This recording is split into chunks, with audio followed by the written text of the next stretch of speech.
موضوع الدرس في أحوال السعداء يوم القيامة سورة الواقعة تفسير ابن كثير. الحمد لله رب العالمين والصلاة والسلام على أشرف الأنبياء وسيد المرسلين سيدنا محمد وعلى آله وأصحابه أجمعين. اللهم صل على سيدنا محمد وعلى آل سيدنا محمد كما صليت على إبراهيم وعلى آل إبراهيم في العالمين إنك حميد مجيد. أعوذ بالله من الشيطان الرجيم. بسم الله الرحمن الرحيم. سلة من الأولين وقليل من الآخرين على سرر موضونة متكئين عليها متقابلين يطوف عليهم بلدان مخلدون بأكواب وأباريك وكأس من معين لا يصدعون عنها ولا ينزفون وفاكهة مما يتخيرون ولحم طير مما يشتهون وحور عين كأمثال اللؤلؤ المكنون جزاء بما كانوا يعملون لا يسمعون فيها لغوا ولا تأثيما إلا قيلا سلاما سلاما. قال المؤلف والمفسر رحمه الله تعالى قوله تعالى وحور عين كأمثال اللؤلؤ المكنون. قال بعضهم بالرفع وتقديره ولهم فيها حور عين. وقراءة الجر تحتمل معنيين إحداهما أن يكون الإعراب على الاتباع بما قبله كقوله تبارك وتعالى يطوف عليهم ولدان مخلدون بأكواب وأباريك وكأس من معين لا يصدعون عنها ولا ينزفون وفاكهة مما يتخيرون ولحم طير مما يشتهون وحور عين. كما قال تعالى وامسحوا برؤوسكم وأرجلكم. وكما قال تبارك وتعالى عليهم ثياب من سندس خضر واستبرق. والاحتمال الثاني أن يكون مما يطوف به البلدان المخلدون عليهم الحور العين ولكن يكون ذلك في القصور لا بين بعضهم بعضا بل في الخيام يطوف عليهم الخدام بالحور العين والله أعلم. اب مفسر رحمت اللہ علیہ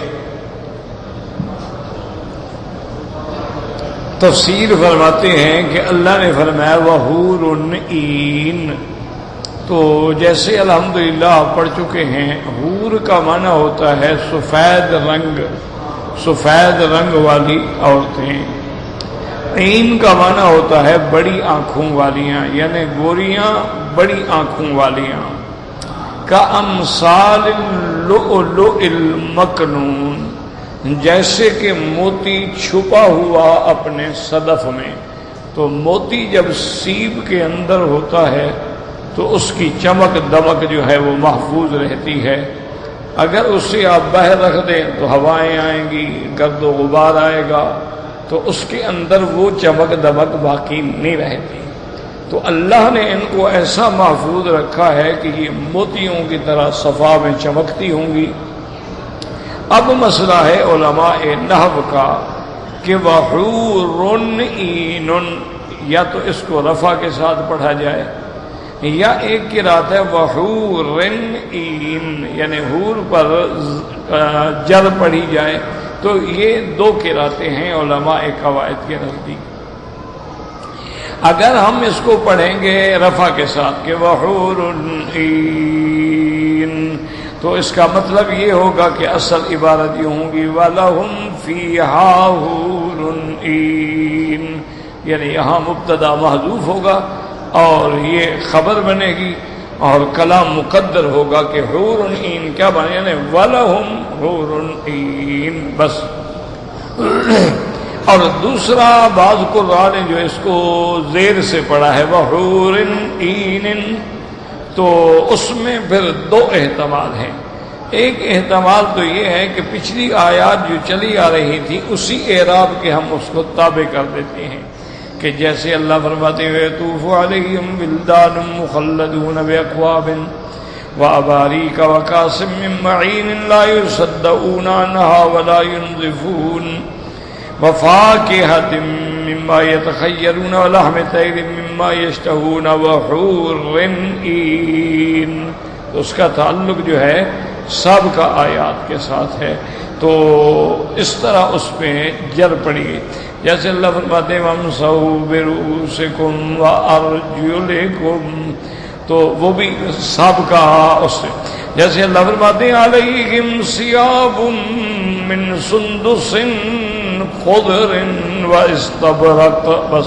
والاحتمال الثانی اما یکون ما یطوف بہ الولدان المخلدون، اور دوسرے احتمال یہ ہے کہ اس سے مراد یہ ہوگی یطوف بہ الولدان المخلدون علیہم الحور العین، کہ وہ ولدان مخلدون جو ہوں گے وہ مومنین کی حوروں کو لے کے ان کے مقام پہ، ان کے محلوں میں، ان کے خیام میں پہنچائیں گے۔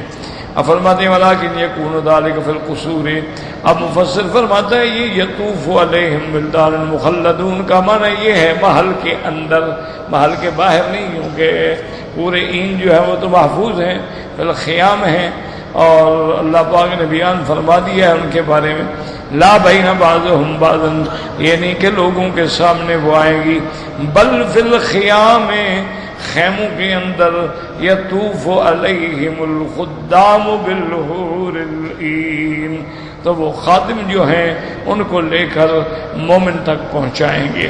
واللہ اعلم۔ وقولہ تعالی کامثال اللؤلؤ المکنون، ای کأنہن اللؤلؤ الرطب فی بیاضہ وصفائہ کما تقدم فی سورۃ الصافات۔ اب اللہ نے ان کو مثال موتی کے ساتھ دی ہے، یعنی چونکہ موتیوں میں چمک بھی ہوتی ہے، رنگ بھی ہوتا ہے، تر و تازگی بھی ہوتی ہے، صفائی بھی ہوتی ہے، تو وہ بھی اسی طرح ہر لحاظ سے مکمل ہیں۔ کما تقدم فی سورۃ الصافات، اب مفسر فرماتے ہیں جیسے سورۃ الصافات میں بھی آپ نے پڑھا ہے کأنہن بیض مکنون، وقد تقدم فی سورۃ الرحمن وصفہن ایضا، اور مفسر فرماتے ہیں سورۃ الرحمن میں بھی ان کی صفتیں آپ پڑھ چکے ہیں۔ وَلِهَذَا قَالَ تَعَالَى جَزَاءً بِمَا كَانُوا يَعْمَلُونَ، اے هذا الذي اتحفناهم به مجازات لهم على ما احسنوا من العمل۔ اللہ تبارک و تعالیٰ فرماتی ہیں یہ جو ہم نے بیان کیا ہے کہ مومنوں کو یہ ملے گا، یہ ملے گا، یہ ملے گا، یہ جزا ہے ان اعمال کی جو دنیا میں انہوں نے بہتر عمل فرمائے ہیں۔ آج اللہ تبارک و تعالیٰ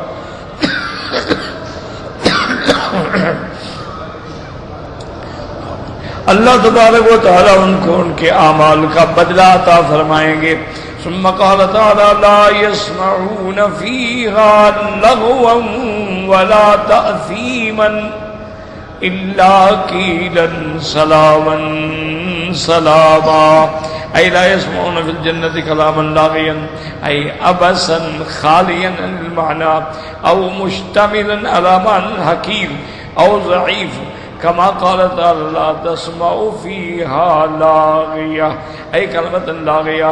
اب اللہ فرماتے ہیں لا یسمعون فیہا مومن جنت کے اندر کوئی بات ایسی نہیں سنیں گے جو لغو ہو. لغو مانا ایسی بات جو خالی، جس کا کوئی فائدہ نہیں، جس کا کوئی معنی نہیں ہے. جنت میں یہ بات نہیں ہوگی. یا معنی تو ہے لیکن کوئی حقیر ضعیف معنی ہے. اللہ نے فرمایا مومن جنت میں ایسی باتیں بھی نہیں سنیں گے، کیونکہ دنیا کے اندر ہر قسم کی باتیں ہوتی ہیں. خیر بھی ہوتا ہے، شر بھی ہوتا ہے، اچھی باتیں بھی ہوتی ہیں، بری باتیں بھی ہوتی ہیں. بعض چیزیں لغو بھی ہوتی ہیں کہ بیٹھے ہیں اور بس لغو باتیں کر رہے ہیں. مومن کی یہ شان ہی نہیں ہے کہ وہ لغو سنے. وَإِذَا مَرُّوا بِاللَّغْوِ مَرُّوا كِرَامًا، جب وہ ایسی کوئی مجلس دیکھتے ہیں جس میں لغویات ہیں، دامن بچا کے عزت کے ساتھ مومن نکل جاتے ہیں. تو قیامت میں بھی وہ کوئی لغو، بے فائدہ، بے معنی، بے مقصد بات نہیں سنیں گے. وَلَا تَأْثِيمًا، اور نہ ایسی بات سنیں گے جس میں قبح ہو یا گناہ ہو. وہاں تو جب بھی بات ہوگی خیر ہی خیر ہوگی، رحمت ہی رحمت ہوگی. جیسے اللہ نے دوسرے مقام میں فرمایا لا يسمعون فيها لغوا ولا كذابا، یعنی اللہ تبارک و تعالی جب ان کو جنت میں داخل فرما دیں گے وہاں نہ تو کلام لغو سنیں گے اور نہ کوئی جھوٹ سنیں گے. دنیا میں تو آ جاتا ہے نا آدمی جھوٹ بھی بولتے ہیں، لیکن جنت میں تو جھوٹ ہوگا ہی نہیں. الا قیلا سلاما سلاما الا التسلیم منهم بعضهم على بعض كما قال تبارک و تعالی تحیتهم فیہا سلام وکلامهم ایضا سالم من اللغو والاسم.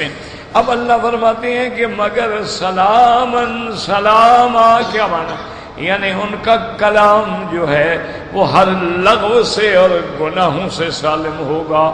اور بعض علماء نے فرمایا سلامن سلاما کیا معنی، ہر طرف سے ان پر سلامتی کی پہکار ہوگی.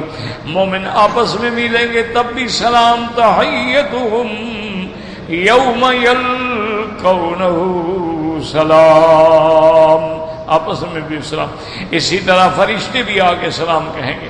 والملائکۃ یدخلون علیہم من کل باب سلام علیکم بما صبرتم فنعم عقبی الدار. اور سب سے بڑی نعمت وہ ہوگی کہ جب پروردگار عالم خالق اپنی مخلوق پہ سلام فرمائیں گے تو وہ تو پھر بہت بڑی اعزاز ہے، بہت بڑی نعمت ہے، انعام ہے کہ اللہ تبارک و تعالیٰ اپنے بندوں پہ سلام فرمائے. قرآن پاک میں آتا ہے کہ اللہ پاک فرماتا سلام قولا من رب الرحیم. تو اللہ بھی اپنے بندوں پہ سلام فرمائیں گے. اور لیکن اب یاد رکھیں کہ یہاں پر دو چیزیں ہیں سمجھنے والی. ایک تو یہ ہے کہ جب اللہ نے ساری نعمتوں کا ذکر کر دیا، جیسے کہ ابھی آپ نے پڑھا ہے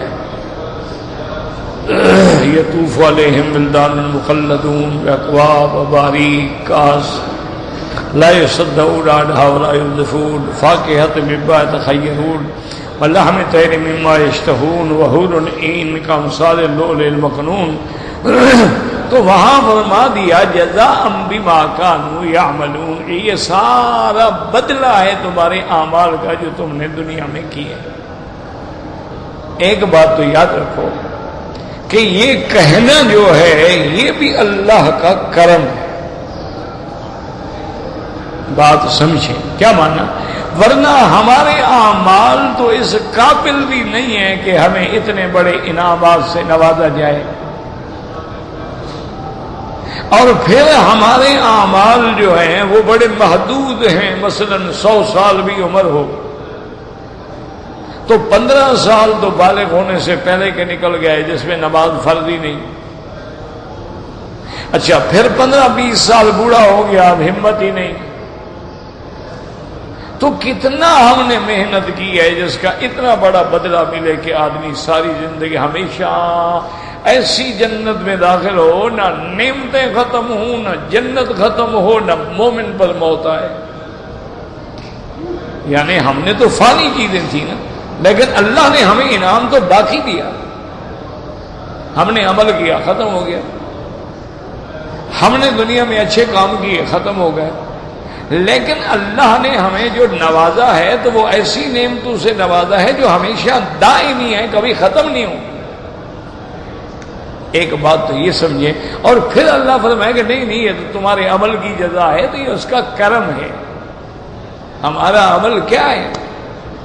ہمارے تو سارے اعمال بھی اکٹھے کرو تو اللہ کی ایک نعمت کی قیمت بھی نہیں بن سکتے.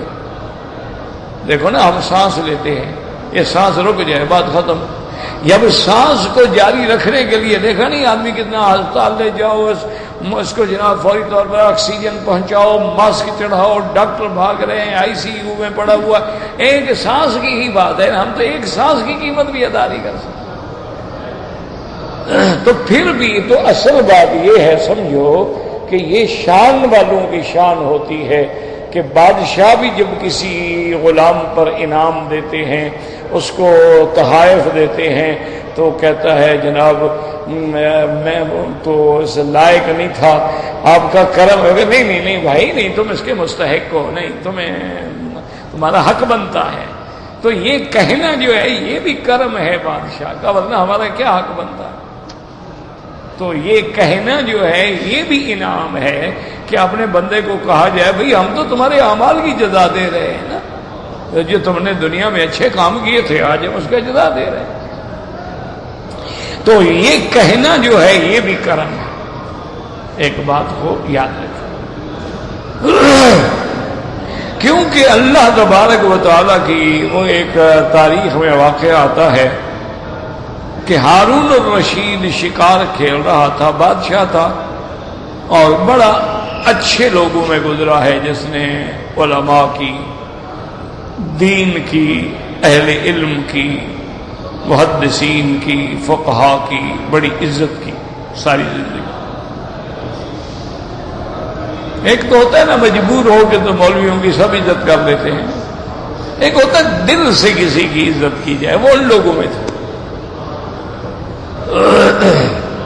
تو ہارون الرشید جو ہے ایک دن شکار پہ گیا،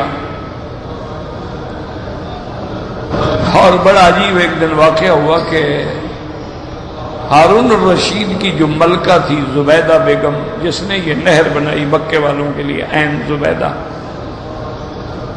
یہ اس بی بی کا احسان ہے کہ صدیوں سے اہل مکہ پانی پیتے رہے، اب بھی ہے اس کا وجود. یہ ہدا کی پہاڑوں سے آتی ہے اور عرفات کے راستے سے چلتی ہوئی پہنچی. تو ایک دن ملکہ محترمہ جو تھی وہ صبح صبح بادشاہ نماز کے بعد تھوڑا سا لیٹ گئے اور وہ چھت پہ چلی گئی تھوڑا واک کرنے کے لیے. اس نے دیکھا کہ بغداد سے لوگ ایسے نکل رہے ہیں، بھاگ رہے ہیں اور باہر جا رہے ہیں، بوڑھے ہیں، بچے ہیں، عورتیں ہیں، مرد. وہ تو بیچاری ڈر گئی. وہ فوراً نیچے آئی اور اس نے آ کے بادشاہ کو جگایا. اس نے کہا تم سو رہے ہو. حالانکہ بادشاہ کو جگانا چاہے وہ اس کی بیوی بھی ہو، بڑا مسئلہ ہوتا ہے، وہ تو اس کا کوئی مداخلت نہیں کرتا. کہ بیوی تھی، اس نے کہا کیا تم سو رہے ہو؟ اس نے کہا کیا ہو گیا، کون سی بات ہو گئی؟ انہوں نے کہا ساری مخلوق بھاگ رہی ہے، پتہ نہیں کیا نکل رہی ہے، خدا جانے ملک چھوڑ رہی ہے یا تمہارے مخالف ہو گئے ہیں یا کیا ہو گیا ہے، دیکھو تو صحیح نا اوپر چڑھ کے حال کیا ہے، سڑکیں بھری ہیں لوگوں میں. تو بادشاہ مسکرائے، انہوں نے کہا ملکہ گھبرانے کی کوئی بات نہیں ہے، مجھے پتہ ہے امام ابو یوسف رحمۃ اللہ علیہ آج کافی عرصے کے بعد بغداد آ رہے ہیں، تو یہ سارے لوگ اس کے استقبال کے لیے جا رہے ہیں، امام ابو یوسف کا استقبال کرنے کے لیے جا رہے ہیں، کوئی خطرے والی بات نہیں. تو ملکہ بھی بڑی ذہین تھی، اس نے کہا پھر بادشاہ ناراض نہ ہوں، سچی بات میں کہوں. اس نے کہا کہو. نے کہا پھر بادشاہ تو وہ ہے نا جس کے لیے لوگ دل سے بھاگتے ہیں، تم لوگوں کے لیے تو پولیس والے پکڑ پکڑ کے لے آتے ہیں نا. ٹرک بھر بھر کے لے آتے ہیں کارگزاری دکھانے کے لیے. سکولوں کے بچوں کو پکڑ کے کھڑا کر دیتے ہیں, 6 گھنٹے سڑکوں پہ بھوکے پیاسے کھڑے ہیں بیچارے, بد دعائیں دے رہے ہیں. انہوں نے کہا پھر بادشاہ تو ابو یوسف ہوا نا کہ جس کے بغیر بلائے دیکھنے کے لیے لوگ تڑپ رہے ہیں. تو اس نے کہا بالکل اس میں کچھ وہ ہے. حقیقی دلوں کے بادشاہ تو علماء ہوتے ہیں کہ جو بھی ان کی عزت کرتا ہے وہ اللہ کے لیے کرتا ہے, دولت کے لیے نہیں کرتا ہے. تو بہرحال وہ شکار کھیلنے کے لیے گئے. اتفاق ایسا ہوا کہ شکار کھیلتے کھیلتے راستہ بھول گئے, جنگل تھا. ایسی جگہ پھنسے کہ نہ تو شکار ملا اور گرمی سخت ہو گئی, سورج سوا نیزے پہ آ گیا, جان کنی کی کیفیت بن گئی. اور وہ پانی بھی نہیں, چونکہ وہ تو سارا قافلہ تھا نا بادشاہ کے ساتھ, اس سے تو بچھڑ گئے. اب تو صرف ایک مخلص نوکر تھا, ملازم تھا, وہ بیچارہ ساتھ تھا, اور تو کوئی رہا نہیں. بادشاہ نے کہا بھی میں تو پانی کے بغیر مر جاؤں گا, تلاش کرو. اتفاق سے ان کو نظر پڑی کہ کوئی خیمے لگے ہوئے ہیں. اس نے کہا بادشاہ سمجھ معلوم ہوتا ہے کوئی بندے تو ہے نا, خیمے کیوں لگے ہوئے ہیں؟ وہاں پہنچے تو دیکھا آدمی ہیں. انہوں نے کہا کہ بھائی یہ نہیں بتایا کہ بادشاہ ہے. انہوں نے کہا بھی ہم مسافر ہیں, راستہ بھول گئے, شکار کھیل رہے تھے, ہمیں پانی پلاؤ. تو انہوں نے کہا حاضر بیٹھے. آپ بیٹھے تو وہ جلدی سے پانی کا گلاس بھر کے لے آئے. تو بادشاہ نے جلدی گلاس پکڑا نا, تو وہ جو وزیر تھا اس کے ہاتھ پکڑا. انہوں نے کہا ٹھہرو ٹھہرو ٹھہرو. انہوں نے کہا کیا بات ہے؟ اس نے کہا بادشاہ سلامت, آج اس حال میں ہمیں یہ جو گلاس پانی کا ملا ہے, اگر کوئی کہتا کہ بھئی میں پانی مفت نہیں دیتا تو اس گلاس کے بدلے میں تم کیا دیتے؟ اس کو نے کہا اگر یار میرا آدھا ملک مانگتا تھا میں دے دیتا, میں مر رہا ہوں. اور نے کہا اچھا اب پی لیا. وزیر سمجھدار تھا نا, اس نے کہا کہ اگر اچانک پانی پیئیں گے نا اس سے بھی نقصان ہو سکتا ہے. ایک طرح حوصلہ ہو جائے, بدن اپنی جگہ پہ پہنچ جائے, سانس ٹھیک ہو جائے, پھر بادشاہ پانی پیے. اور دوسرا مسئلہ بھی سمجھا دیا. جب پانی پی لیا, ہوش آ گیا, اس نے کہا بادشاہ سلامت ایک اور بات بتاؤ, اگر یہ پانی جو ہے پیشاب بن کے بندے کا نکلتا ہے, تمہارا پیشاب بند ہو جائے, نہ نکلے, تو پھر کیا دو گے؟ اس نے کہا یار باقی آدھا ملک بھی دے دوں گا.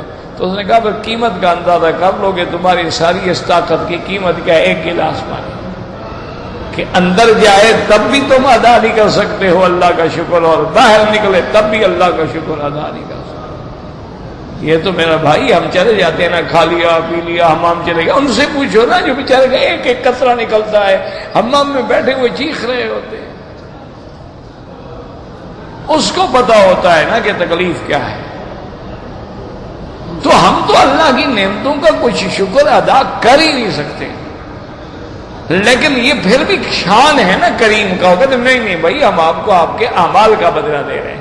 جزاء بما كانوا يعملون.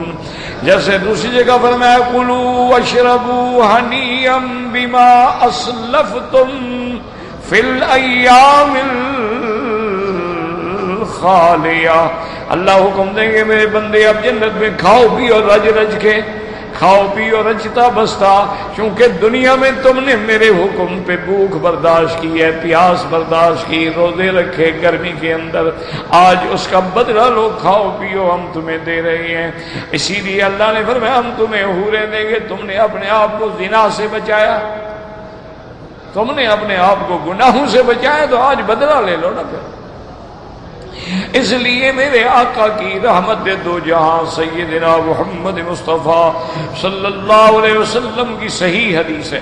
آپ نے فرمایا من یضمن لی ما بین لحییہ و ما بین, آپ نے فرمایا یا فخذی, آپ نے فرمایا کوئی بندہ مجھے ان دو کے درمیان میں جو چیز ہے یعنی زبان ہے اور دو ٹانگوں کے درمیان میں شرمگاہ ہے, آپ نے فرمایا اس کی مجھے ضمانت دے تو اضمن لہ الجنہ, میں اس کے لیے جنت کی ضمانت دیتا ہوں کہ تم زبان کو اور شرمگاہ کو کسی گناہ میں استعمال نہ کرو, تو تمہاری جنت کا میں ضامن بنتا ہوں. اضمن لہ الجنہ, کیونکہ ساری تباہی جو ہے نا یاد رکھو انہی چیزوں سے آتی ہے، یا زبان سے آئے گی یا شہوت سے اور شرمگاہ سے آئے گی۔ اگر اس پر بندہ کنٹرول کر لے تو باقی تو سارے مسئلے آسان ہیں، باقی تو سارے مسئلے جو ہیں وہ سہل ہیں۔ بس اسی لیے یاد رکھو کہ اولیاء اللہ جو ہیں اور بزرگان جو گزرے ہیں متقدمین میں متاخرین میں، وہ اسی لیے اپنے مریدین کو ایسے وظائف میں پھنسا دیتے ہیں کہ اس کی زبان پہ ہر وقت ذکر ہو۔ وہ اس کو محنت کرواتے ہیں، مشقت کرواتے ہیں، ضربیں لگواتے ہیں، مراقبے کرواتے ہیں، علیحدہ بٹھا کے ان کو سمجھاتے ہیں، اب اپنی موت کا غور کرو، اب معیت خداوندی کا غور کرو، اب اپنے نفس پہ غور کرو، اور پھر اس کے بعد ایسی کوشش کرو کہ تیرے سانس جو ہے وہ بھی خدا کا ذکر بن جائے، کہ تیرا سانس جو ہے نا جب نکلے جائے یا آئے وہ بھی ذکر ہو جائے۔ تو آدمی پر جب اللہ کا ذکر ایسا ہوتا ہے کہ ہر وقت ذکر ہے، تو اس ذکر کی برکت یہ ہوتی ہے کہ وہ گناہوں سے بچ جاتا ہے،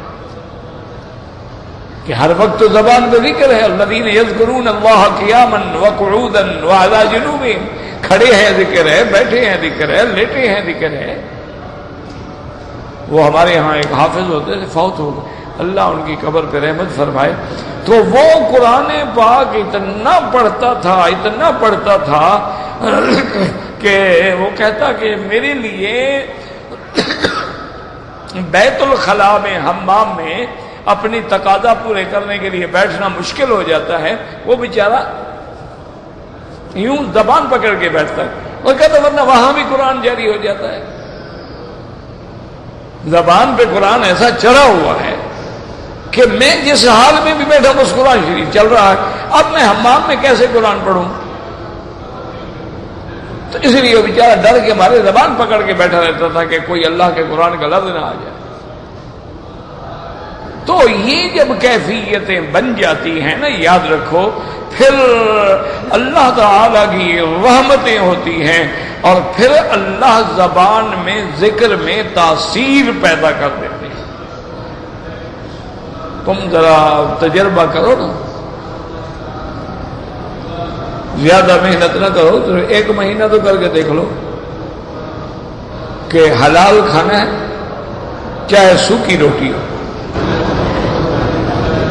حرام نہیں کھانا، اپنی آنکھوں کو محفوظ رکھنا ہے، کسی غیر محرم عورت پہ نظر نہ پڑے،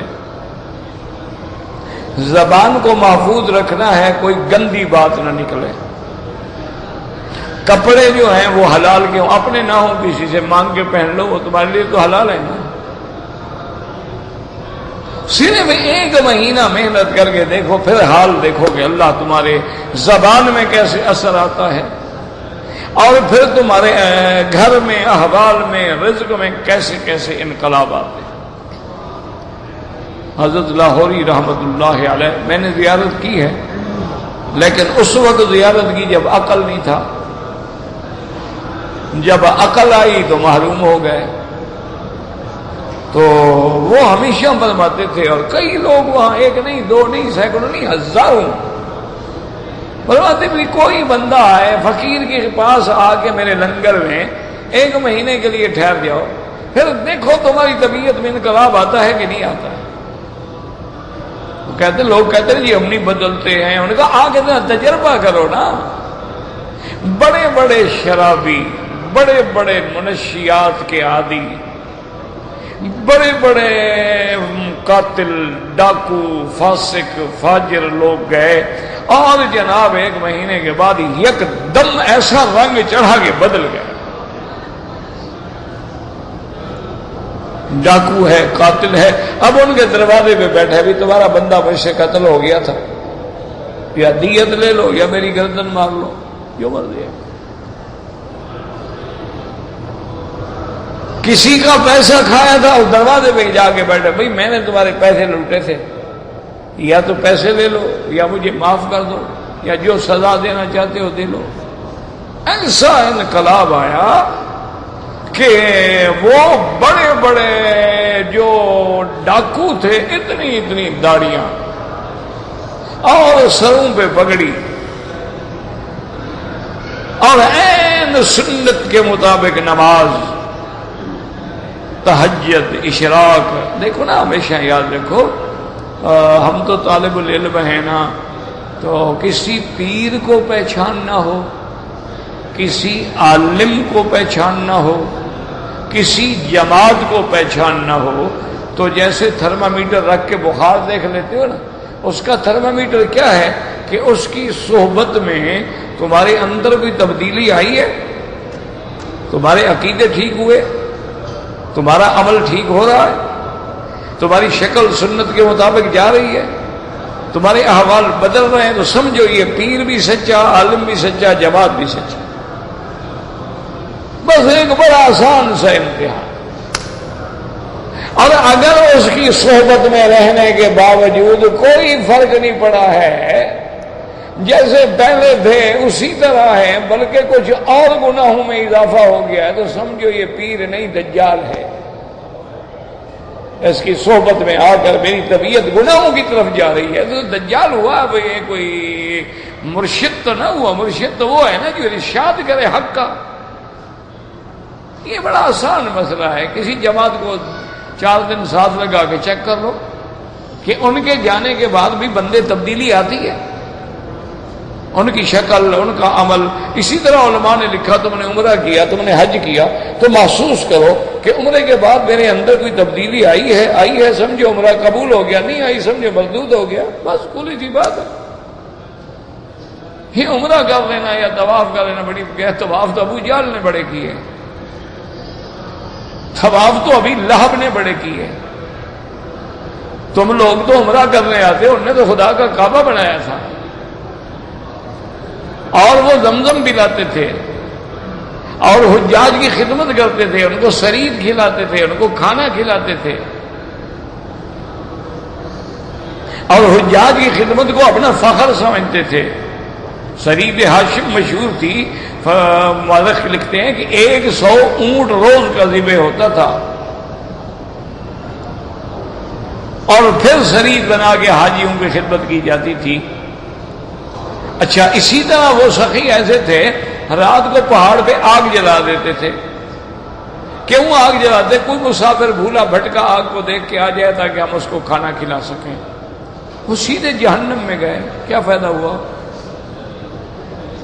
تو یہ نہ سمجھا کرو جی میں مکہ شریف میں رہتا ہوں، اللہ کا بڑا کرم ہے جی، مجھے 20 سال ہو گئے ہیں، مجھے 10 سال ہو گئے ہیں۔ ابلیس کو بھی بڑی مدت عبادت میں گزر گئی تھی، اس نے بھی بڑی عبادت کی تھی، ملائکہ کے ساتھ جا بیٹھا آسمانوں میں، وہ بھی اتنا اونچا ہو گیا، لیکن نتیجہ کیا نکلا کہ وہ اندر کا جو کبر تھا، وہ حسد تھا، وہ نہ نکلا، اور نتیجہ ابلیس بن گیا۔ اسی لیے اہل اللہ کہتے ہیں کہ اگر تم مکہ مکرمہ میں آئے یا مدینہ منورہ میں گئے، کچھ عرصے کے بعد تم بدلے نہیں ہو، تبدیلی نہیں آئی، بے نماز نمازی نہیں بنا، جھوٹا سچا نہیں بنا، حرام کھانے والا حلال کھانے والا نہیں بنا، سود خور نے سود نہیں چھوڑا، راشی نے رشوت نہیں چھوڑی، تو اولیاء اللہ کہتے ہیں سمجھ لو کہ اس مرکز ہدایت سے میں ٹھکرا دیا گیا ہوں، اب تیری ہدایت کا کوئی راستہ ہی نہیں، چونکہ ہدی للعالمین تو یہی جگہ ہے نا۔ بہرحال توبہ کریں، استغفار کریں۔ تو بہرحال یہ سمجھیں کہ اللہ کا یہ کہنا جو ہے نا کہ جزاء بما كانوا يعملون، یہ تیرا کرم، تیرا کرم۔ اسی لیے اللہ نے حکم دیا تھا اعملوا آل داؤد شکرا، اللہ نے حکم دیا داؤد علیہ السلام تم خود بھی اپنے اہل و عیال کو بھی میرے شکر پہ لگا دو۔ حضرت داؤد علیہ السلام نے سارے گھر والوں کو بلا کے ایسا انتظام کر دیا کہ 24 گھنٹے میں گھر کے 2 آدمی جو ہے نا، کوئی نماز میں ہے یا اعتکاف میں ہے، پھر وہ 2 گئے، پھر اور آ گئے وہ 2 گئے، یعنی 24 گھنٹے میں ایک لمحہ بھی ایسا نہ ہو جس میں آل داؤد جو ہے اللہ کے شکر میں نہ ہوں۔ تو یہ سارا کچھ کرنے کے بعد ایک دن حضرت داؤد علیہ السلام اکیلے بیٹھے تھے اور کہا یا اللہ آپ نے مجھے حکم دیا میرا شکر کرو۔ تو یہ توفیق شکر جو ہے، شکر کرنے کی طاقت، توفیق، زبان، لسان، یہ بھی تو آپ نے دی ہے نا، تو پھر میں آپ کا شکر کیسے کروں؟ تو اللہ پاک نے فرمایا الآن شکرت یا داؤد، اللہ نے فرمایا داؤد اب تم نے شکر کیا، مان لیا کہ میں عاجز ہوں، میں تیرا شکر نہیں کر سکتا۔ یہ اعتراف جو ہے یہی سب سے بڑا شکر ہے۔ اس لیے ہمیشہ یاد رکھیں حضور پاک کی دعا ہے اللہم لا احصی ثناء علیک انت کما اثنیت علی نفسک۔ اچھا یاد رکھو، ایک تو مسئلہ یہ تھا، اور دوسری بات یہ ہے کہ یہ جزاء بما کانوا یعملون بعد میں فرماتے ہیں، لیکن اللہ نے جزاء بما کانوا یعملون پہلے فرما دیا، اس کے بعد آگے اللہ تبارک و تعالی نے ذکر فرمایا کہ لا يسمعون فیہا لغوا ولا تعصیما الا قیلا سلاما سلاما۔ یہ بھی تو بہت بڑی نعمت تھی نا کہ وہاں لغو بھی نہیں ہوگا، گناہ بھی نہیں ہوگا، کوئی جھوٹی بات بھی نہیں سنے، لیکن ان کو اللہ نے بعد میں ذکر کیا ہے۔ بات سمجھو، پہلے مسئلہ سمجھ آئے گا، سوال سمجھ آئے گا تو جواب سمجھو گے، اگر سوال ہی سمجھ نہ آئے تو جواب مٹی سمجھ آئے گا۔ سوال یہ ہے کہ بھئی ساری اللہ نے نعمتیں دی نا، تو یہ بھی تو نعمت ہے نا، تو اس کو بھی ذکر کرنے کے بعد فرماتے جزاء بما کانوا یعملون کہ یہ ساری نعمتیں جزا ہیں تمہارے عمل کی، لیکن وہ تو پہلے فرما دیا، جزاء بما کانوا یعملون پہلے فرما دیا، اور لا يسمعون فیہا لغوا ولا تعصیما الا قیلا سلاما یہ بعد میں۔ تو اس کی کیا وجہ ہے آخر؟ بات کو سمجھیں، اللہ کرے سمجھ آ جائے اور اللہ مجھے سمجھانے کی بھی توفیق دے دیں۔ تو بات کو سمجھیں کہ بھائی تو یہ تو ساری آیاتیں ختم کر کے آخر میں فرماتے جزاء بما کانوا یعملون، لیکن وہ تو پہلے فرما دیا، اور بعد میں فرمایا کہ لا يسمعون فیہا لغوا ولا تعصیما الا قیلا سلاما سلاما۔ اس کی وجہ کیا ہے؟ بعض علماء یہ فرماتے ہیں کہ اس کی وجہ یہ ہے کہ انسان کے عمل جو ہیں وہ بھی تو مختلف ہیں نا، بعض قولی ہیں، بعض فعلی ہیں، اور بعض جو ہے وہ قلبی ہیں۔ کیا مانا؟ ایک عمل ہے قولی، ہم نے کہا سبحان اللہ سبحان اللہ سبحان اللہ، یہ قول ہے، یہ عمل ہے۔ ایک عمل ہے فعلی کہ ہم نے کھڑے ہو کے 2 رکعت نماز پڑھی، طواف کیا، تو یہ فعل ہے۔ اور ایک عمل ہے کہ نہ ہم نے زبان سے کہا ہے نہ بدن سے کیا ہے، لیکن دل میں ہے کہ اگر اللہ نے مجھے ہمت دی تو میں یار آج دل کرتا ہے ساری رات حرم میں رہوں اور طواف کرتا رہوں، یہ دل میں ہے، ابھی کہا نہیں، زبان میں بھی نہیں ہے۔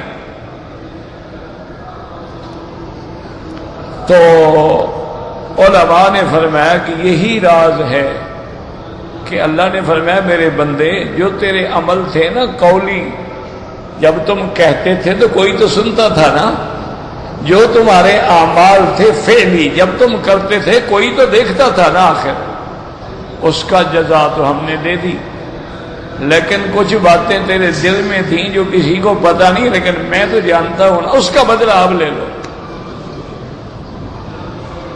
اس کا بدلہ جو ہے وہ مجھ سے لے لو کہ تم نے دل میں بھی میرا خیال رکھا، زبان میں بھی میرا، جوارے میں بھی میرا، تو اب میں نے بھی انتظام کر دیا ہے کہ تم کوئی غلط بات سنو گے ہی نہیں جنت میں۔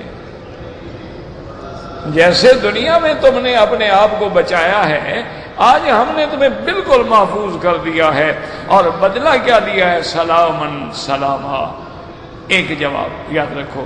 دوسرا جواب علماء نے دیا ہے کہ ایک تو ہے نا جی للذین احسنوا الحسنی وزیادہ، وہ زیادہ کیا ہے بھائی؟ تو علماء نے فرمایا کہ ایک تو ہے نا اس کے اعمال پہ جنت، اور ایک اللہ کی طرف سے مزید انعام ہے، یعنی وہ اس سے اس کے اعمال کے بدلے سے بھی زیادہ ہیں۔ اس لیے حدیث میں آتا ہے نا کہ اللہ پاک اپنے بندوں سے فرمائیں گے کہ کچھ مانگتے ہو؟ انہوں نے کہا اللہ میاں کون سی چیز ہے جو آپ نے ہمیں نہیں دی کہ ابا کی ہم مانگیں؟ کون سی چیز ہے جو ہمیں نہیں ملی؟ اللہ فرمائیں گے نہیں، آج میں تمہیں ایسی چیز دیتا ہوں جو تمہیں کبھی ملی ہی نہیں جنت میں۔ بندے حیران ہو جائیں گے، اللہ میاں کون سی چیز نہیں ملی؟ اللہ فرمائیں گے وَحِلُّ عَلَيْكُمْ رِضْوَانِي الَّذِي لَا سَخَطَ بَعْدَهُ، آج میں اپنی رضا تم پہ اتارتا ہوں جس کے بعد میں تم سے کبھی ناراض ہی نہیں ہوں گا۔ تو وہ رضا جو ہے وہ سارے اعمال سے زیادہ ہو گئی۔ اسی طرح اللہ فرماتے وجوہ یومئذ ناظرۃ الی ربها ناظرہ، قیامت والے دن ایسے بھی لوگ ہوں گے جن کو اللہ اپنا دیدار کروائیں گے اور سلام بھیجیں گے۔ یہ سب سے بڑی نعمت ہے۔ اس لیے اللہ نے فرمایا میرے بندے تیرے اعمال کا بدلہ تو ہو گیا، لیکن یہ میری طرف سے لے لے، الا قیلا سلاما سلاما، اور ملائکہ آئیں گے سلام، آپس میں سلام، اور اس کے بعد اللہ اپنے بندوں پہ خود سلام فرمائیں گے، سلام قولا من رب الرحیم۔ اچھا اب ایک یہاں مسئلہ اور ہے تو مشکل، اللہ آسان کر دے، اللہ قادر ہے۔ وہ یہ ہے کہ سنت یہ ہے، حکم یہ ہے کہ جب کوئی آدمی تم کو آ کے کہے السلام علیکم تو تم جواب میں کہو گے وعلیکم السلام ورحمت اللہ، یعنی تیرا کلمہ کچھ زیادہ ہو، یعنی تم لازم جواب دے۔ جیسے فرشتوں نے آ کے کہا قالوا سلاما قال سلام، فرشتوں نے حضرت ابراہیم پہ سلام کیا تو حضرت ابراہیم نے بھی جواب دیا، تو سلام کا جواب دیا جاتا ہے۔ یہ نہیں کہ کوئی سلام کرے تم جواب ہی نہ دو، سلام کا جواب دینا تو ضروری ہے، بلکہ سلام والے سے کچھ اچھا دو۔ اس نے کہا السلام علیکم، آپ کہیں وعلیکم السلام ورحمۃ اللہ۔ اس نے کہا السلام علیکم ورحمۃ اللہ، آپ کہیں وعلیکم السلام ورحمۃ اللہ وبرکاتہ۔ اچھا اللہ جب بندوں پہ سلام فرمائیں گے تو بندے بھی جواب دیں گے؟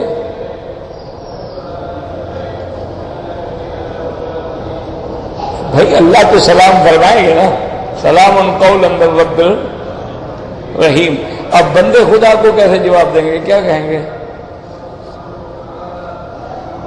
یہ بھائی آخر خدا جو سلام فرما رہا ہے تو حضور کو تو چلو حضور صحابہ کو سلام فرماتے، صحابہ حضور کو جواب دیتے، لیکن خدا کو آپ کیا جواب دیں گے؟ کیا مخلوق خدا کو جواب دے گی؟ اور اگر جواب دے گی تو ہماری کوئی طاقت ہے جواب دینے کی؟ بات سمجھیں تو یاد رکھیں اس کے بھی دو جواب ہیں۔ ایک جواب یہ یاد رکھیں، علماء فرماتے ہیں کہ جب اللہ اپنی مخلوق پہ سلام فرمائیں گے تو مخلوق کا مخلوق پر سلام کہنے کا حکم الگ ہے، خالق کا مخلوق پر سلام کرنے کا حکم الگ ہے۔ وہ جو ہم جواب دینے کے پابند ہیں وہ تو مخلوق کے لیے ہے، اس میں بھی احکام ہیں کہ القائم علی القائد، کھڑا ہوا بیٹھے پہ سلام کرے، الراکب علی الماشی، اگر آپ گھوڑے پہ سوار ہیں تو پیدل والے پہ سلام کرو۔ اس میں بھی حکم ہے کہ بعض لوگ ایسے ہیں وہ قرآن پڑھ رہا ہے تو سلام نہ کرو، وہ کھانا کھا رہا ہے تو سلام نہ کرو، وہ خطبہ سن رہا ہے تو سلام نہ کرو، وہ کسی کو قرآن کی تعلیم دے رہا ہے تو سلام نہ کرو، میاں بیوی کٹھے لیٹے ہوئے ہیں تو سلام نہ کرو۔ ایسی مقامات بھی ہیں۔ تو انہوں نے کہا وہ حکم مخلوق کے لیے ہے کہ مخلوق سلام کا جواب دے گی، خالق کے لیے نہیں۔ ایک دوسرا جواب علماء فرماتے ہیں کہ جیسے اللہ نے ہمیں کہا تھا میرے نبی پاک پہ درود بھیجو، یا ایھا الذین آمنوا صلوا علیہ وسلموا تسلیما، اللہم صلی علی سیدنا محمد وبارک وسلم، تو اللہ نے ہمیں حکم دیا کہ صلاۃ و سلام میرے نبی بھیجو۔ تو ہم نے کیا کیا؟ ہم نے کہا اللہم صلی علی، اللہ آپ بھیجو۔ تو یہ اچھی بات ہے، اللہ کہیں ہمیں کہ بھئی تم بھیجو، ہم کہیں نہیں آپ بھیجو۔ تو اس کی وجہ کیا ہے؟ اس کی وجہ بزرگوں نے لکھی ہے کہ جب اللہ کا حکم تو آ گیا لیکن بندہ کہتا ہے مولا میں تو گناہگار ہوں، میری پلید زبان ہے، مجھے شان رسالت کے مطابق پتہ نہیں سلام کرنے کا طریقہ بھی آتا ہے کہ نہیں آتا ہے، آپ مہربانی کر کے رحیم کریم رب ہے نا، ہماری طرف سے آپ ہی بھیج دیں جو شان رسالت کے لائق۔ تو اسی طرح علماء نے فرمایا کہ جب اللہ نے معراج کی رات میں فرمایا تھا السلام علیک ایھا النبی ورحمۃ اللہ وبرکاتہ، تو وہ سلام حضور پہ بھی تھا، حضور کی امت پہ بھی تھا، تو اس کا جواب کیا دیا ہم نے؟ السلام علینا وعلی عباد اللہ الصالحین۔ تو وہاں بھی یہی کہیں گے مولا تیرے سلام کا یہی جواب ہے کہ ہم پر سلامتی آ گئی، تیرے سلام جو ہے وہ سراپا سلامتی ہے، تیرا اسم بھی سلام ہے، اور تیری طرف سے جو سلام بندے پہ آیا ہے تو گویا السلام علینا وعلی عباد اللہ الصالحین، ورنہ ہماری کیا طاقت ہے کہ ہم خدا کو جواب دے سکیں؟ تو اس لیے ہر اللہ کے کلام میں حکمتیں ہوتی ہیں۔ اللہ ہمیں پڑھنے کی، سمجھنے کی، سمجھانے کی، عمل کی توفیق عطا فرمائے۔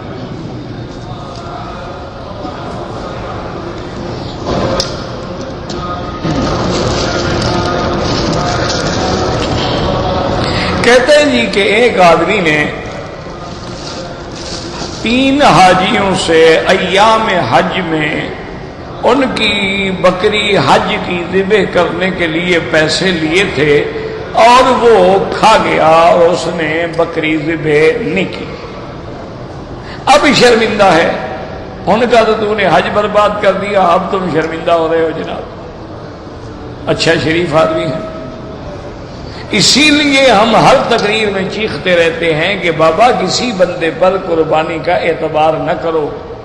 یہاں بڑے بڑے چیمپئن پڑے ہوئے ہیں جو 200 400 بکری کے پیسے وصول کرتے ہیں اور 10 بکریاں ذبح کر کے دعا مانگ دیتے ہیں اللہ سب کی قبول فرماؤ۔ کہتے ہیں بھی ایک بکری جب امت کے لیے کافی ہے، ہم نے تو 10 کر دی ہے۔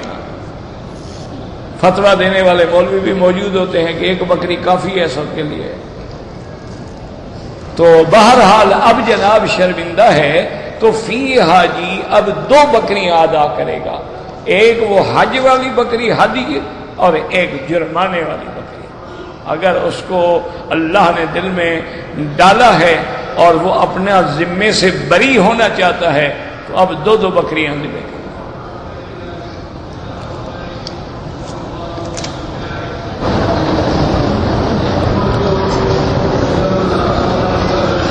کہتے ہیں جی کہ میرے والد فوت ہو گئے ہیں تو وارثوں میں اختلاف ہے کہ کھانا کھلائیں یا کہتے ہیں صدقہ جاریہ مسجد یا مدرسے میں پیسہ لگایا جائے۔ صدقہ جاریہ میں لگاؤ، یہ کھانے وانے نہ کھلاؤ، یہ کل خانیاں، یہ جمعراتیں، یہ چلیسیں، یہ تو سارے بدعات ہیں، یہ تو پیسہ بھی گیا ثواب بھی نہ ملا۔ تو اس کے بجائے تم ان کے لیے کوئی بھی اچھا کام ایسا کرو، مثلا ایک گھر ہے پانی نہیں، نل لگوا دو، اچھا ایک جگہ ایسی ہوتی ہے کہ پانی تو ہے لیکن گھروں کے اندر ان کے تقسیم کا انتظام نہیں ہے، وہ لڑکیاں بیچاری باہر جاتی ہیں پانی بھرنے کے لیے، اور ہمارے بھائی جو ہیں وہ راستے میں انتظار میں کھڑے ہوتے ہیں آنکھیں گرم کرنے کے لیے، تو ان کا سسٹم بنا دیں، ایک بڑی ٹینکی بنوا دیں اور وہاں سے پائپ لائن ہر گھر میں بھجوا دیں اگر اللہ نے زیادہ پیسہ دیا۔ اگر کوئی مدرسہ بن رہا ہے، ایک کمرے دو کمرے بنوا دو، مسجد بن رہی ہے اس میں شامل کر دو، جو قیامت تک اس کو فائدہ ہو۔ کہتے جی کسی غیر مذہب کے ساتھ کھانا کھانا جائز ہے، بالکل جائز ہے، لیکن کوئی مجبوری ہو، تمہیں مجبوری نہ ہو تو کیوں بلا وجہ جا کے غیر مذہب ڈھونڈتے پھرو کھانا کھانے کے لیے؟ ورنہ تو جائز ہے، کوئی مسئلہ نہیں ہے۔ اب تو بھائی دعا کرو اللہ ہمارے حال پہ رحم کرے، ایمان سے کہیں یہ جتنا پیپسی ہے، یہ جتنے بیوریجز ہیں، یہ سارا یہودی فارمولہ ہے، یہ کوکا کولا ہے، پیپسی ہے، فلان ہے، سیون اپ ہے، یہ سارا فارمولہ جو ہے وہ یہودیوں کا ہے۔ وہ آپ کو اس کا پاؤڈر مٹیریل بھیجتے ہیں، آپ کا تو صرف علاقے کا پانی ہوتا ہے آپ کے ملک میں، باقی تو ان کی ہے چیز، اور ان کا نفع جو ہے وہ ان کو جاتا ہے۔ تو آپ تو غیر مذہب کے ساتھ کھانا، یہ تو سارے ہم غیر مذہب کا نہیں پی رہے، یہ میک ڈونلڈ جو ہے حضرت، یہ آپ کا پیزا ہٹ جو ہے، یہ آپ کے کنگ برگر جو ہیں، یہ کیا بنائے ہیں؟ یہ ساری ان کے ہیں، ان کا میٹیریل وہاں سے آتا ہے، تم صرف اس کو رکھ کے وہ کپڑے میں لپیٹ کے ہمیں دے دیتے ہو۔ اسی لیے ان کا ایک ذائقہ ہوتا ہے نا، ایک ٹیسٹ ہے جو ڈیولپ ہو چکا ہے، اس ٹیسٹ میں کبھی تبدیلی نہیں آتی۔ ورنہ دیکھو نا گھر میں عورت کھانا پکاتی ہے تو لازمی بات ہے کبھی مرچ زیادہ ہو گئی، کبھی کم ہو گئی، کبھی شوق ہو گیا، کبھی نرم رہ گیا، لیکن ان کا ٹیسٹ نہیں بدلتا، کیونکہ وہ تو میٹیریل ہی ان کا ہے نا، ہم تو صرف جناب گرم کرنے والے ہیں۔ تو یہ سارا تو ہم کافروں کا کھا رہے ہیں، اور پھر جناب وہی ہے نا، جیسے اکبر الہ آبادی بیچارہ کہتا تھا کہ اولاد سے کیسے بو آئے ماں باپ کے اتوار کی، دودھ ہے ڈبے کا اور تعلیم ہے سرکار کی، تو پھر اولاد سے والدین کے کیسے خوشبو آئے گی؟ تو بہرحال بالکل کھاؤ پیو مزے کرو، اور کیا ہے۔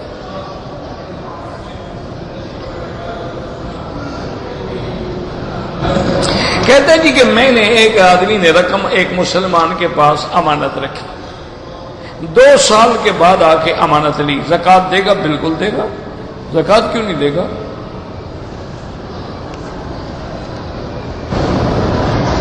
حضور پاک کے جھنڈے کا کوئی ایک رنگ نہیں تھا، آپ کو تو جو کپڑا ملتا تھا نا، اس زمانے میں اتنا پیسہ تھوڑا تھا، یہ تو تم الیکشن کے لیے 2-2 کروڑ کے جھنڈے لگا دیتے ہو نا،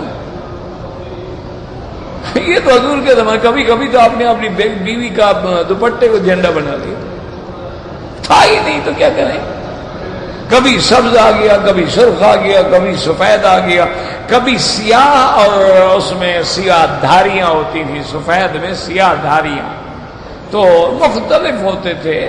تو یہ ہمارا حال ہے نا جی، آج کل تو ماشاءاللہ صرف الیکشن کے لیے کتنے بینر اور کتنے جھنڈے لگانے پڑتے ہیں۔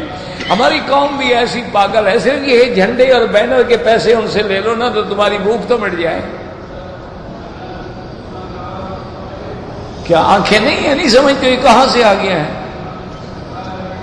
اور جو لوگ اتنا لگا رہے ہیں یہ تو بزنس ہے نا، پھر انہوں نے ہمارے خون سے نکالنا ہے نا۔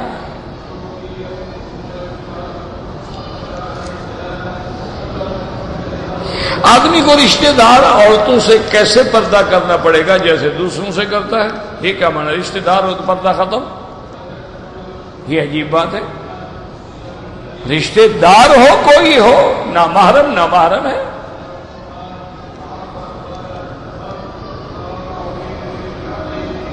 کہتے جی کہ یہاں پر جو کیبل ہیں اور ڈش ہیں، میرا بھائی یہ عالمی عذاب ہے. بات کو سمجھو. جب وبائے عامہ ہو جائے نا، اس کو کہتے ہیں بلوا عامہ، کہ ایک ایسی مصیبت کہ جس سے آپ نکل نہیں سکتے ہو. آپ کیا کریں گے؟ اس پہ پابندی لگائیں گے. آپ کیسے؟ آپ انٹرنیٹ پہ کیسے لگائیں گے؟ سیٹلائٹ پہ کیسے لگائیں گے؟ مجبور ہیں. اس لیے وہ راستہ روکنے کے لیے وہ کہتے ہیں بابا لے لو، لیکن اچھی پروگرام جو ہے دیکھو، برے سے بچو. اگر وہ یکدم روکیں گے تو تم انڈر گراؤنڈ بیٹھ کے دیکھو گے، تم تو اور زیادہ برائیاں کرو گے.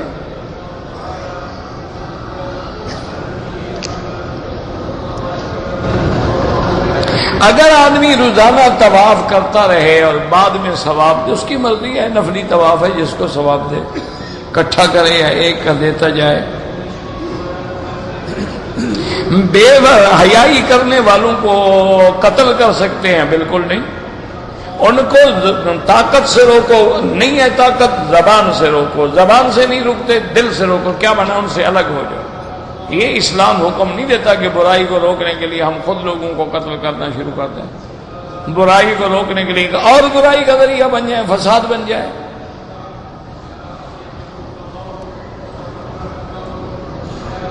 مجبوری کی حالت میں جھوٹ بول سکتا ہے اگر جان جانے کا خطرہ ہو. الا من اکرہ وقلبہ مطمئن بالایمان. کہتے ہیں جی بعض لوگ جو ہیں وہ رقص کرتے ہیں ذکر اللہ میں. یہ تو مقصد یہ ہے کہ شیطان ہے نا، بڑا کمینہ ہے. اس نے دیکھا یہ تو ذکر پہ لگ گئے، یہ تو مجھے ہر وقت. انہوں نے کہا چلو میں بھی تمہیں ناچنے پہ لگا دیتا ہوں، بھائی ناچ کے ذکر کرو تاکہ وہ ثواب ختم ہو جائے. اور کہتے ہیں وجد آ گیا جی، اس کو پتہ نہیں ہوتا جی، بے ہوش ہو جاتا. ایک سوئی رکھ لو ذرا چبھو کے دیکھو، پتہ لگتا ہے اس کو. اگر چیخ نکل جائے تو سمجھو مکر کر رہا تھا. قضا قدر ایک چیز ہے. میرے والد کی قبر 25 سال ہو گئے، پرانی ہے. پرانی ہے تو کیا ہو گیا؟ ہاں ٹوٹ جائے، گر جائے اور کوئی سیل آ گئی، اس کو ٹھیک کر سکتے ہیں. ورنہ اگر وہ ٹھیک ہے تو کیا پرانی ہو یا نہیں ہو، اصل تو ان کے اعمال کو دیکھا جائے گا. قبر کو کون دیکھتا ہے؟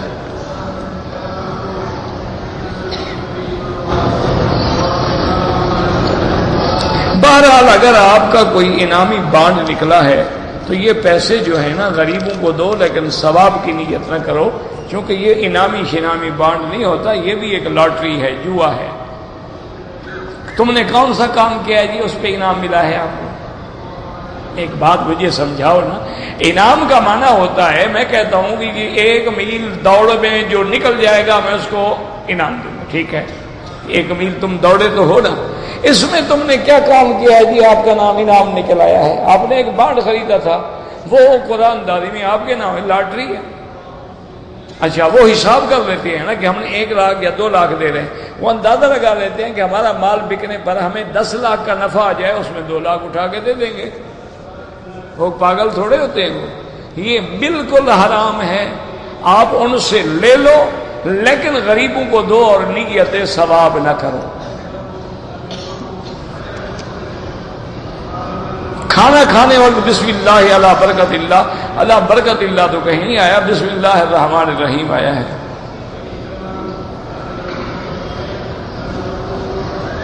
اگر کسی مردے کے لیے ہم اچھا عمل کریں، بالکل اللہ ان کو خبر دیتے ہیں، اللہ پاک ان کو بتلاتے ہیں تمہاری اولاد نے دعائیں کی ہیں، تمہارے لیے اعمال کیے ہیں، تمہارے لیے ہدایے آئے ہیں، تحفے آئے ہیں، سب پتہ لگتا ہے.